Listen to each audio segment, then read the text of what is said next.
গায়ে হলুদ অনুষ্ঠান পর্ব শেষের পরে আমি 1 ঘন্টা একটু রেস্ট পেয়েছিলাম, আর তারপরে কিন্তু আমার মেকআপ আর্টিস্ট চলে এসেছিল।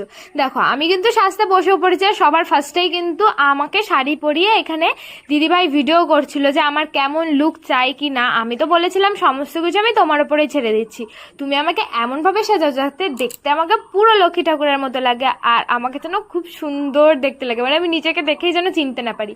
দেখো দিদিভাই কত মেকআপ নিয়ে বসে পড়েছে আমাকে সাজাতে, আর আমি তো খুবই এক্সাইটেড হয়েছিলাম যে আমার নিজের একটা স্পেশাল দিনে আমাকে কেমন দেখতে লাগবে। আমি তো পুরো দিদির ওপর ভরসা করেই ছিলাম যে আমাকে খুব সুন্দর দেখতে লাগবে, আমি জানি। দেখো দিদিভাই কিন্তু আমাকে এই কলকাটা করে দিয়েছিল, আর কলকাটা আমার ভালোই পছন্দ হয়েছিল, কারণ কলকাটা আমি চেয়েছিলাম একটু লম্বার মধ্যেই হবে। তারপরে এই যে আমি বোনকে জিজ্ঞাসা করছিলাম যে আমাকে কেমন লাগছে, কারণ আমার সামনে আমার বোন বসেছিল। আমি তোকে বারবার জিজ্ঞাসা করছিলাম আমাকে কেমন লাগছে। আর তোমরা যারা আমার ব্রাইড লুকটা দেখতে চাও, যারা আমার চ্যানেল সাবস্ক্রাইব করবে।